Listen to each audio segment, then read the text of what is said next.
Hey everyone, welcome to part 2 of my review of the Sony NWZ-ZX1 flagship digital audio player. Now, in part 1, I looked at the ZX1 in terms of physical fit and finish and how it actually functioned in terms of ease of use compared to my iPhone 5S as a day-to-day music player. In this video, I'm going to get into the nitty-gritty of how the ZX1 actually compares in terms of sound quality. Now, before I begin, I just wanted to kind of give you an idea of where I'm coming from. I've always been extremely skeptical of the utility of the so-called audiophile music players. With that in mind, I think it's really important to be aware that for the Sony ZX1, there are actually already results that have been published for the ZX1.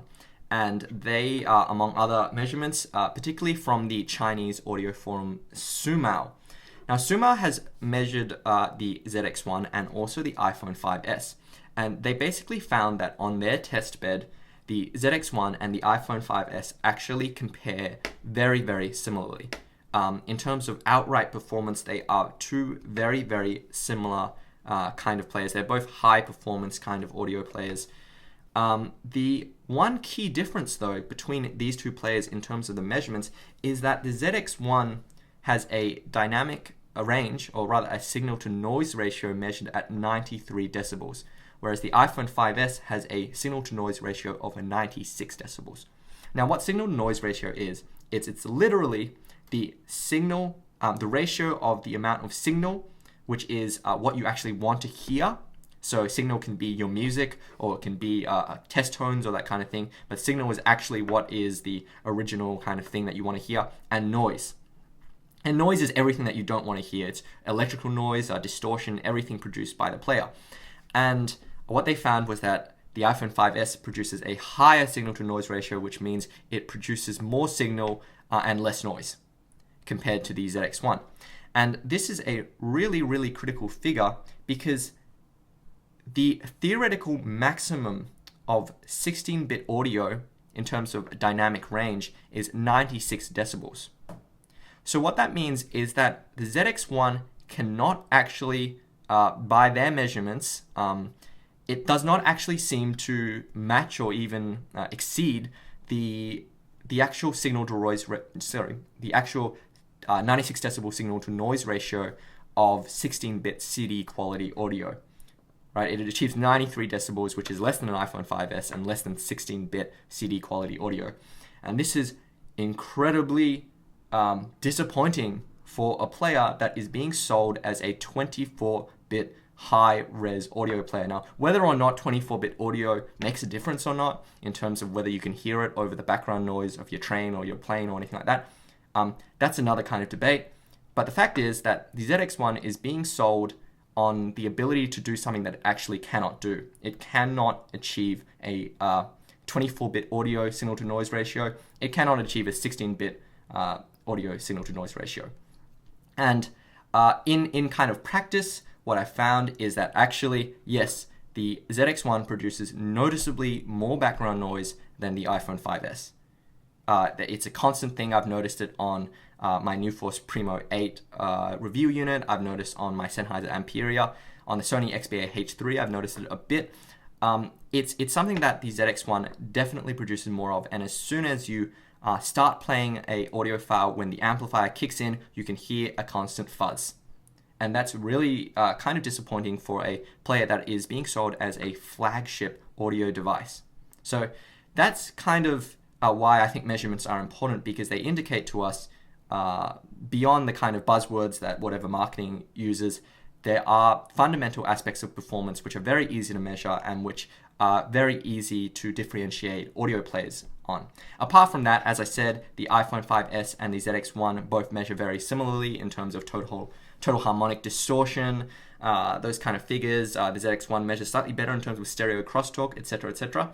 But there's always going to be people who are going to say, well, measurements don't measure anything. And I agree, measurements don't ever measure everything, and we don't always know what to measure. So before we jump into our kind of subjective evaluation of these two players, that's kind of where we start. And I will post the links to the results that Sumao have found.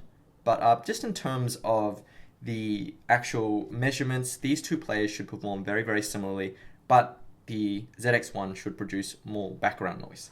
Now, in terms of measuring audio players, in terms of reviewing them, I've always hesitated about reviewing them because I'm not absolutely sure in the past that I've been able to figure out a way of making sure that the two players are being tested fairly. Because what is really important when you are comparing two sources is that they need to be volume matched. If they aren't volume matched, it's impossible to do a fair comparison between them, because you tend to, with your brain, you tend to perceive louder noises as sounding better. For some reason, I don't know why, but we tend to hear things as richer, as more detailed, etc., when the volume is higher. So unless two players are volume matched, there is no way to actually make sure that you're making a fair comparison between the two. And in the past, I've avoided doing reviews because I haven't been able to figure out how to do that.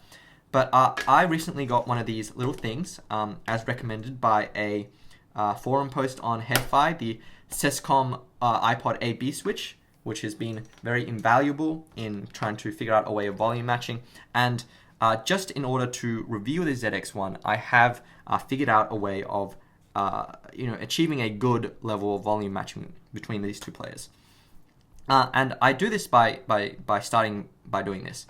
We get a audio test tone, so a 1 kilohertz reference tone, and I just generated this myself in Audacity, and that's what it sounds like. It sounds awful. It's not something that you want to listen to for hours and hours on end, but it is regarded as a general kind of reference level, and I have the same file on both players.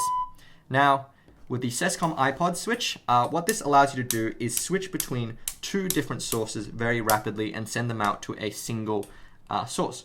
So what I can do now is I can plug the ZX1 into side A and then plug the iPhone 5S into side B. And I'm just demonstrating this to you. I'm not going to do the ABX on camera. I've done this repeatedly now with many different headphones just to be able to make a comparison between these two players. But the final kind of ingredient in the puzzle, which I haven't figured out until now, is how to actually make sure the output is the same volume. So what I do now is I output it to my Zoom H2 recorder, which actually has a decibel readout, if you can see that, that actually lets you see what the actual output is from these players. So if I turn it on here and turn it on there, and they're both on repeat, so they'll keep playing that test tone, you can see here that the two players are producing a signal. And because I already volume matched it before, that's why it's already got that kind of volume matched figure. But if you can see here, I'm on side A. If I change the volume, you can see on the player, oh sorry, I've just fast forwarded, that's the wrong button. Okay, if I change the volume here, it changed the volume output on the player. And then again, if I switch to side B, and it is very annoying to actually make sure it's absolutely correct, but if I change the volume on the iPhone, it changes the volume on the player. So I can accurately channel match the two players within about a decibel of each other just by adjusting the volume with this output and the Sescom A/B switch. So it requires a bit of fine tuning, and trust me, this is not really that fun to do, but once you get it all sorted, it's quite a rewarding kind of result. So let me just adjust that. Again, I'm not really going to do the A/B in front of you, but I just wanted to show you that it is possible. So now these two players are volume matched. When I flick the switch, you can see that there's an initial jump just because there's switching noise from the thing. So if I hit that switch, it kind of jumps for a second and then settles back down. What that allows us to do is now to have the two players volume matched. The next thing you do is you plug a headphone, now your own headphone, into the Sescom iPod switch. So for instance, I plug the Primo 8 in here. Now the reason why I particularly noted the background noise of the ZX1 on the Primo 8 because the Primo 8 is not only the most expensive earphone that I have on hand at the moment, it's also the earphone that's the most electrically challenging. And what I mean by that is that it is a quadruple balanced armature earphone, wild impedance swings. So it's quite electrically sensitive to different sources, and it will tend to produce different results. So if there was any earphone that I have or any headphone that I have that would be able to pick up kind of what's going on with these players, it would be the Primo 8 at the moment. Now, the thing about the Primo 8 is that when I do the kind of iPod switching, even if there's no music playing on these two players, switching this is like turning on and off a tap, because the ZX1 produces a constant fuzzy shh noise and the iPhone 5S doesn't. That is something that's extremely noticeable when no music is playing. Now, when music is actually playing, it's less noticeable, but if you're listening to quieter passages on classical music, etc., etc., the ZX1 obviously has a higher noise floor, and it is inferior in that particular performance characteristic. And again, it doesn't achieve the actual thing that it's advertised to do. In all other respects, as the measurements indicate, these two players both sound very, very good. A lot of people will say that iPods and iPhones are not good audio players, but if you actually look at the measurements and you actually have a listen to them without any sort of bias or preconceived notion, the iPhones are very, very high performance music players, which is very funny because Apple is constantly criticized for not focusing on kind of the audiophile market, but the Apple engineers have been very quietly just designing a very high performance music player and not kind of blowing their own trumpet about it. Whereas the ZX1, huge kind of marketing push for the high-res audio, but it can't even deliver what it says on the box. So very disappointing in that regards. But as I said, these two players do sound very good. I would not be able to differentiate them in a blind ABX test. And I didn't do a blind ABX test because I, number one, know that I would not pass the ABX test because they sound so similar apart from the background hiss. And number two, the ZX1, I cannot get them to consistently start playing the same music file at the same time because the ZX1 exhibits slight lag when I press the play button in terms of playing music. So, I would always know which one is the ZX1 because it's always slightly behind the iPhone 5S.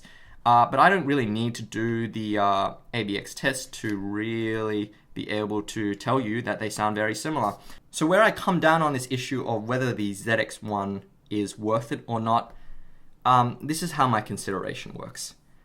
I personally don't think it's worth it for me because I already have a really high performance audio player that I don't have to carry around two separate devices in my pocket.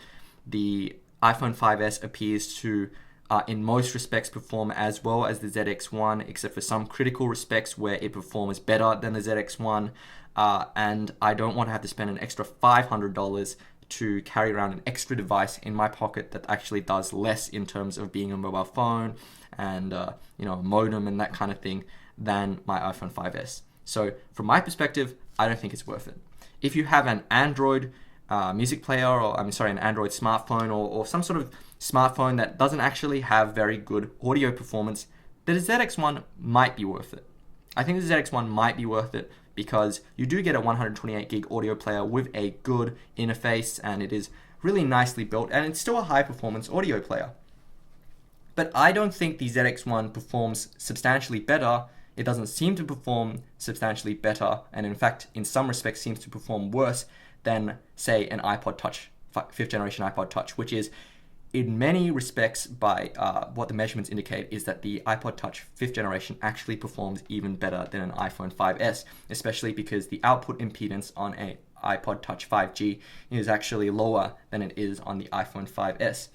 So, coupled with the fact that the iPod 5G actually, actually performs very, very well. It's physically a kind of thinner player. It's lighter. It's easier to carry around. It has a better screen than the ZX1. I would still be inclined, unless you really, for some reason, have a gut instinct hatred of Apple products or of iTunes or that kind of thing, I would go with an iPod Touch. But that's just me. That's kind of my opinion. And, I would have really liked to love the ZX1 because it is a really beautiful piece of hardware. And as a big Sony fan myself, I would have loved it if this turned out to have kind of defeated all my preconceived notions and turned out to be a really amazing device. Compared to my currently existing equipment, I don't really see the point. So I am probably going to end up selling this to someone else. And I can't really argue with having an extra $500 in my pocket to spend on a really nice high-end headphone that I can use with my high-end audio player. But anyway, that's just me. I would love to hear what comments you have. So leave a comment, let me know what you think. You can talk to me on Facebook at facebook.com/LachlanLikesAthing, or on Twitter at LachLikesAthing. Click the like button if you found this video helpful. And thanks to all my regular subscribers. Happy listening.